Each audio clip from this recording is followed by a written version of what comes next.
vamos a hablar de la tuberculosis. Esta es una de las enfermedades infecciosas más antiguas y conocidas de la humanidad. Se considera un desafío vigente para la salud pública de países como el nuestro, ya que una persona enferma por tuberculosis sin tratamiento puede infectar de 10 a 20 personas por año. Te presento los datos y regresamos a platicar ya con nuestro invitado.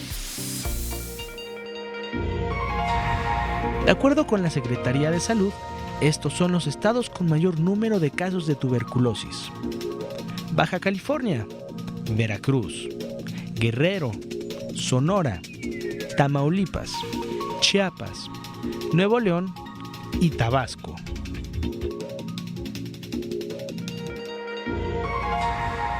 De acuerdo con la Secretaría de Salud, estos son las ciudades o municipios con mayor número de casos de tuberculosis: Tijuana, Mexicali, Ciudad Juárez, Veracruz, Acapulco, Reynosa, Matamoros, Hermosillo, Tuxtla Gutiérrez, Tapachula, Monterrey y Tabasco.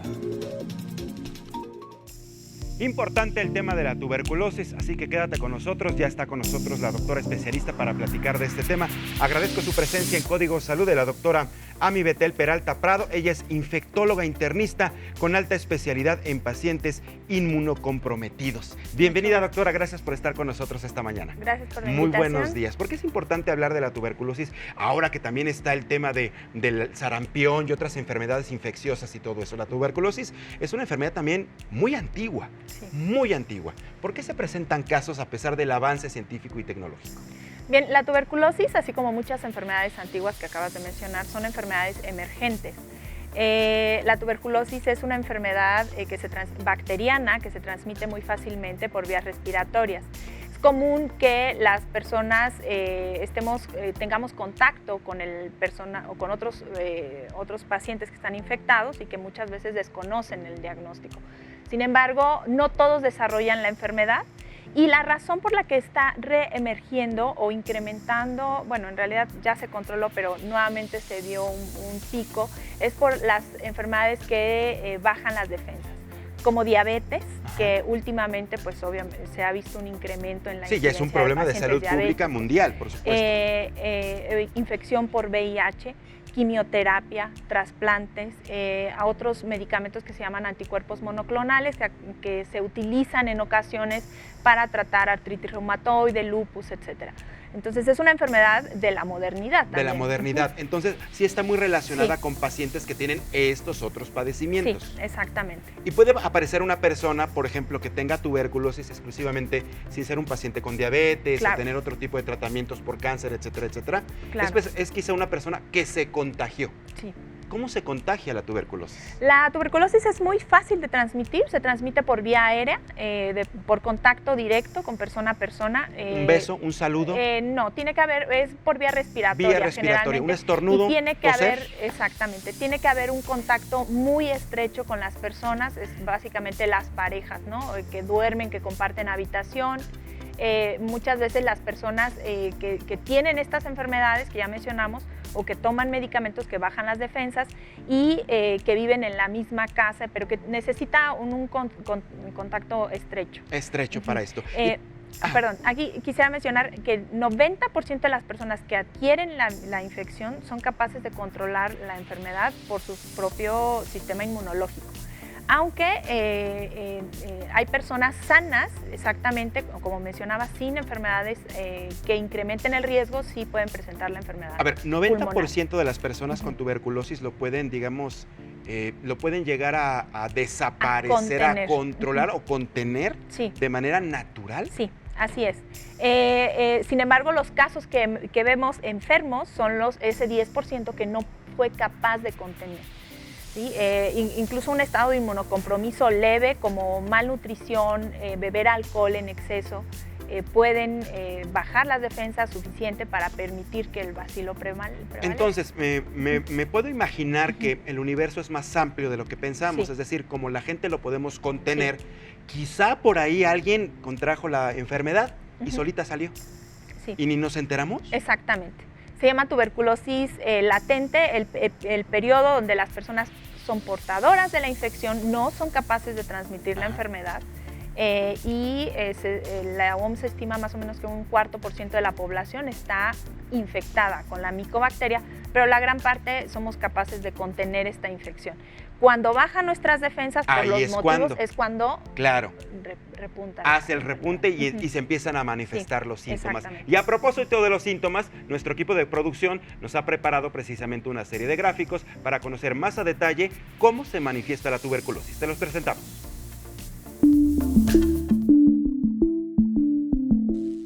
Síntomas de la tuberculosis activa.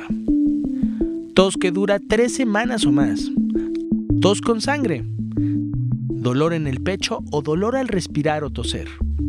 Pérdida de peso involuntaria. Fatiga. Fiebre. Sudoraciones nocturnas. Escalofríos y pérdida del apetito.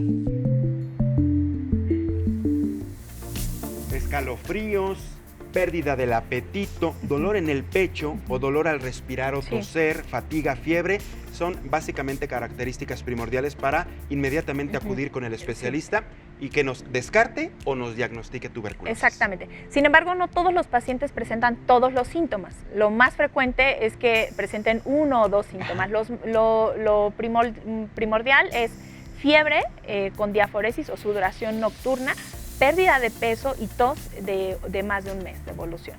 Algo que está muy ligado, incluso también lo hemos visto en las historias, en las revistas, en las películas, en las novelas de ficción, la tos con sangre. Es muy común que una persona, en cuanto tose, sale sangre, ¿pudiera estar relacionado con la tuberculosis? No en todos los casos, hay muchas causas de por qué tose un paciente sangre. Sin embargo, se llama hemoptisis. Sin embargo, para que un paciente con tuberculosis presente hemoptisis, debe pasar mucho tiempo de evolución. Generalmente son pacientes con enfermedad ya muy avanzada. ¿Cuánto tiempo pasa por lo regular en estos pacientes? Depende de muchos factores, sobre todo cuando la micobacteria tiende a formar unos abscesos, como un grano de pus, digamos, adentro del pulmón, pero que además se necrosa, es decir, se va muriendo por dentro. Sí, claro. Entonces hay aire dentro y en ocasiones cuando pasan arterias o venas dentro de esto, por eso viene el sangrado. Es cuando viene el sangrado. Claro, la tos, viene la expulsión. Exactamente, y sale se con expulsa gotas la sangre. Sí, llega a ser de muy alto riesgo, pero no es doloroso esto, doctora, por ejemplo, no es muy molesto, sobre todo para la capacidad que tiene la persona que disminuye en cuanto a su respiración. No se siente más agotada, tiene que estar exhalando a cada rato. ¿Sí? Muchos pacientes ya en etapas avanzadas presentan disnea, que es la falta de aire, pero empiezan con tos, falta de aire o disnea que se presenta con actividad física, ¿no? Antes subía 5 pisos sin falta de aire y ahora solo subo 1. Y después ocurre con actividades muy leves como incluso cambiarse, hablar, estar sentado en ocasiones. ¿Y se refleja en algún grupo en específico? Entendemos que es por contagio y se da mucho, por ejemplo, en las parejas, ¿no? Sí. Que duermen juntos, conviven juntos, se dan un beso, se saludan, etcétera, etcétera, etcétera. ¿Está focalizado en algún sector específico de la población? Voy a hacer un paréntesis. No se transmite por contacto con mucosas, o sea, por besos, compartir trastes, etcétera, no se transmite. Es por vía respiratoria. Vía respiratoria exclusivamente. O tiene que haber una inoculación directa, con una punción, etcétera. Pero generalmente es por vía respiratoria. Y lo que favorece mucho el crecimiento de la micobacteria en el ambiente es la ausencia de ventilación adecuada y de luz solar. Entonces, las cárceles, los asilos son sitios donde prevalece mucho. Exactamente. Claro. Y hay hacinamiento, hay muchas personas que comparten el mismo cuarto, no hay luz, obviamente, y por obvias razones no hay ventana. ¿Qué hace la luz? ¿Mata de alguna manera a la bacteria? Sí, la bacteria tiene una característica que se llama que es termolábil y fotosensible. Sobre todo es fotosensible. Entonces, al exponerse a la luz, cambia todas sus características. Como los vampiros, definitivamente. No pueden no soportar la luz, vámonos. Sí. Así es esta bacteria. Por eso la recomendación importante es sanidad en el lugar, mucha, digamos, higiene y por supuesto que sean lugares ventilados y con ingreso de luz solar. Luz solar, eso es muy importante. Muy bien. Y hay muchos lugares, por ejemplo, tengo entendido, aquí tenemos más datos, ciudades o municipios con mayor número de casos de tuberculosis, por ejemplo, Tijuana, Mexicali, Ciudad Juárez, Veracruz, Acapulco, Reynosa, Matamoros, Hermosillo, Tuxtla Gutiérrez, Guerrero, Sonora, son lugares donde se han presentado más los casos de tuberculosis. Sí, si te fijas, son sitios donde reciben muchos inmigrantes, que son áreas en las cuales recibimos pacientes. En México la incidencia es muy baja, es baja, se considera baja comparado con el resto de la población, ¿no? Es de 0.03% de cada 10,000 personas. Sin embargo, los pacientes o las personas que ingresan de Centroamérica, donde hay alta incidencia, son las personas que pueden transmitir a veces esta Exactamente. Y también el equipo de producción preparó otro gráfico con una serie de recomendaciones ya una vez diagnosticada la tuberculosis. La vemos y regresamos a platicar con la especialista para conocer más a detalle el tratamiento. Estas son algunas recomendaciones si padeces tuberculosis.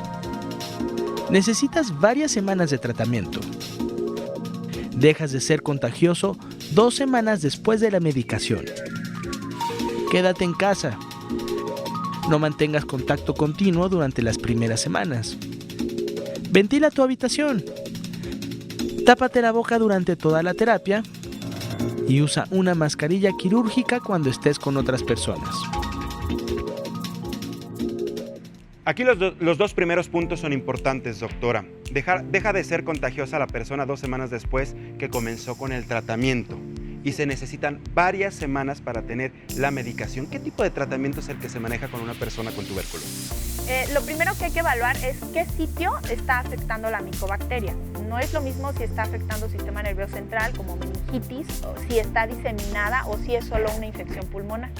El segundo punto a evaluar es la resistencia de la micobacteria, porque hay esquemas resistentes donde los tratamientos se van de más de 1 año hasta 2 años. ¿Por qué? ¿Porque se vuelven muy resistentes las bacterias a los medicamentos? La bacteria es difícil de erradicar porque tiene un crecimiento muy lento. Y esto hace que no se pueda erradicar fácilmente. El tratamiento convencional a una persona que solo tiene tuberculosis pulmonar, sin daño en otro sitio, es de 6 meses. Un paciente que está con inmunocompromiso grave, llámese quimioterapia, VIH, trasplante, etcétera, se extiende, obviamente. Se extiende a 9 meses. Si la enfermedad está diseminada a todo el organismo, se extiende a 12 meses. Y obviamente cuando hay resistencia, pues pasa del año. 18 hasta 18 meses, hasta 24 meses. meses. Estamos hablando prácticamente de 2 años de tratamiento continuo. Y es muy fácil que genere resistencia y es muy fácil que los pacientes abandonen porque son muchas tabletas y se tiene que tomar inicialmente por lo menos 6 veces a la semana. O sea, mucha gente pierde el apego al tratamiento por esto. La OMS y el sistema de salud tiene estrategias para limitar o para facilitar la adherencia. Como que el paciente vaya al centro de salud todos los días a tomarse el medicamento. Si no va, el equipo de epidemiólogos generalmente son los encargados de ir a su domicilio y ver lo que está ocurriendo. Esto es bien importante porque me imagino que es medicamento que tiene que ser prescrito por un médico. Sí. ¿Ese es medicamento que tiene que llegar con una receta directamente a la farmacia para que ésta le sea proporcionada al paciente necesariamente? Generalmente no se vende en farmacia. No se vende, o sea, todo esto es directamente en clínica y hospitales. Sí. De ahí lo difícil, ¿no? Sobre todo en centros de salud, en centros de primera atención, que son los encargados de garantizar y vigilar el cumplimiento del tratamiento. Qué importante este asunto porque finalmente se complica. De ahí entender de alguna manera por qué la gente pierde un poquito el apego a la medicación, al medicamento como tal, porque se tiene que estar trasladando a su centro de salud. Sí, sin embargo, los centros de salud se localiza en el lugar más cercano y en ocasiones cuando el paciente está muy grave y no se puede movilizar, incluso se planean estrategias para que vayan a administrar el medicamento al paciente. Lo que se tiene que garantizar es que el paciente sí se esté tomando el medicamento. En ocasiones se les dan a los pacientes te comento, generalmente son 4 tabletas al día. ¿Al día? Al día, que se deben tomar juntas. Entonces se le da al paciente las 28 tabletas de la semana y se toman solo 14 porque sentían que 4 tabletas eran muchas o no se las toman con las recomendaciones de ayuno necesarias. Entonces el tratamiento no está haciendo su trabajo completo. Exactamente, entonces generamos resistencia. Ajá. Es un problema de salud a nivel mundial y por lo tanto se tiene que garantizar la toma del medicamento. Claro, los 2 puntos extremos, doctora. Un paciente que sí se apega a su tratamiento, que Sí. acude constantemente o que va todos los días a su centro de salud, ¿qué posibilidades tiene de cura? ¿Hay cura o Sí. simplemente es control? No, es cura completa y en el primer esquema es de 90% de posibilidad. ¿Sí? Aproximadamente de estos, el 10%, otra vez el 10%, son los que van a desarrollar resistencia. Y de estos el 1% multidrogoresistencia, es decir, es que una micobacteria que es resistente casi a todos los Ok, fármacos. cuando es el caso del 90% de éxito, Sí. es decir, es una persona que prácticamente desaparece la bacteria de su organismo, ¿qué posibilidades tiene de recaer? Existen, si completó el tratamiento, o sea, el tratamiento se prolonga tanto tiempo, tiene una fase que se llama fase intensiva o bactericida, en la cual se trata de erradicar el mayor número de bacterias. Y la otra fase, que es más extensa, que es esterilizante o la de mantenimiento. En esta fase esterilizante lo que se pretende es matar por completo todas las bacterias residuales. Y no debería haber riesgo de reactivación, salvo que el paciente persista con nuevas exposiciones, que generalmente más que recaídas llegan a ser reinfecciones en ocasiones, o que haya habido algún problema con el tratamiento previo. Y ahora vámonos con los pacientes que abandonan el tratamiento, que no le hacen caso al doctor, que no acuden precisamente a los centros de salud, etcétera, etcétera, o quizá que no sepa que tiene la enfermedad y lo abandona o lo deja o no sabe. ¿Qué ocurre con ellos? ¿Cuál es el riesgo para su salud? El riesgo es que la enfermedad vaya progresando. Si tomaron mal el medicamento, el mayor riesgo es que la bacteria se convierta en resistente, se disemine la enfermedad, independientemente. Una tuberculosis sin tratamiento precisamente llega a estas etapas en las que hay sangrado, los pacientes llegan a expectorar hasta 1 litro de sangre por los pulmones. ¿Tanto así? Sí, hay pérdida de peso tan importante que llegan a perder hasta el 50%, 60% de su peso corporal. Entonces hemos visto pacientes que llegan a pesar menos de 30 kilogramos. No, bueno, entonces estamos hablando de que sí está en riesgo incluso la vida, no solo Sí, la calidad de vida, claro. sino la propia vida de la persona. Sí. O sea, una persona puede llegar a morir Definitivamente. por tuberculosis. Sí.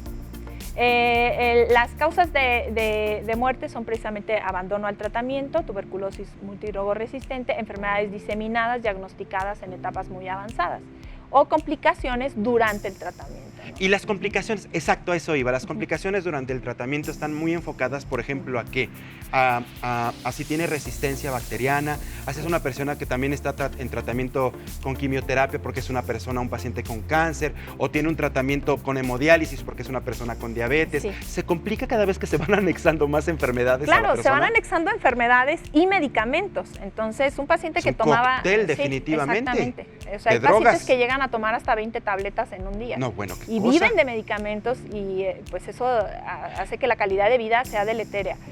Pero es temporal, o sea, lo que se tiene que quedar claro a los pacientes, esto es temporal, si te tomas bien el medicamento te vas a curar y pues esto depende 50-50. 50 que se te proporcione el medicamento y 50% que tú te tomes el medicamento. En este aspecto, doctora, ya vimos cuáles son las recomendaciones si una persona padece tuberculosis. Ya vimos algunos lugares del país donde están manifestados más casos de la enfermedad que en otros y ya vimos los síntomas. Pero el primerito que nos tiene que mostrar de inmediato una señal de alerta, ¿cuál sería? ¿Cuál es el síntoma que en este momento que todo mundo lo identifique, que todo mundo lo apunte quienes están viendo, precisamente porque están apareciendo estos casos nuevamente en México?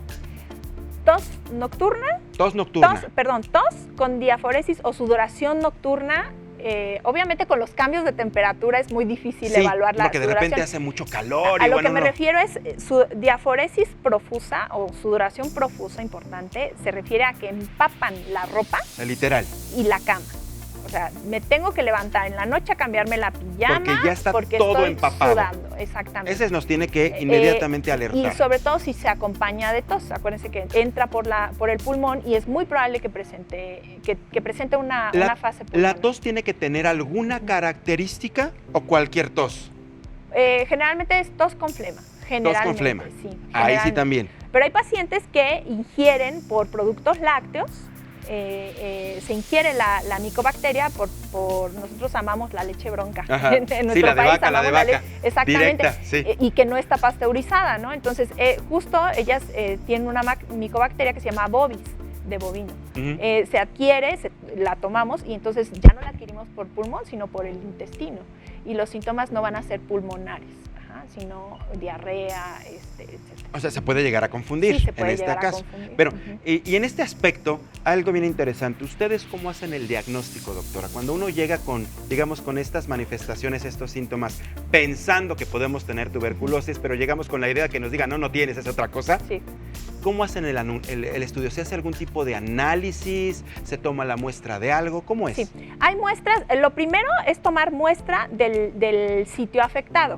¿Sí? De pronto hay personas que dicen, no, pues es que la expectoración, pero si no expectora el paciente, no hay que tomar la muestra de allí, hay que tomar líquido cefalorraquídeo, es hacer una endoscopía, una broncoscopía, que son camaritas que nos permiten entrar a los pulmones y tomar muestra de allí y enviar a laboratorios especializados de microbiología.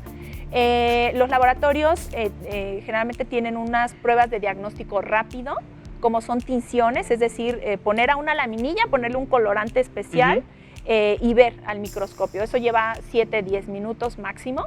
Hay unas pruebas de GeneXpert que son mucho más sensibles, que permiten identificar fragmentos del ADN de la micobacteria. Entonces esto ya no depende de la habilidad para teñir o ver, sino la máquina lo detecta fácilmente. Y hay unos cultivos, los cultivos son confirmatorios y son más lentos. Pero al ¿Cuánto final, tiempo puede llevar? Depende. Hay cultivos que son los convencionales, como Lowenstein Jensen, que tardan hasta 4 semanas. ¿Hasta 4 semanas? Sí, de 4 a 6 semanas. Y hay estudios, cultivos líquidos, MIGIT, que en los institutos de salud cuentan con estos cultivos y llegan a tardar hasta 2 semanas. 2 semanas. Bueno, aproximadamente para saber el diagnóstico. Lo importante es acudir a tiempo. Sí. Y si se tiene el diagnóstico lo más temprano detectable, se puede avanzar mejor en el tratamiento y por supuesto más rápido es la cura. Doctora, te agradezco mucho el que hayas estado con nosotros aquí en Código Salud.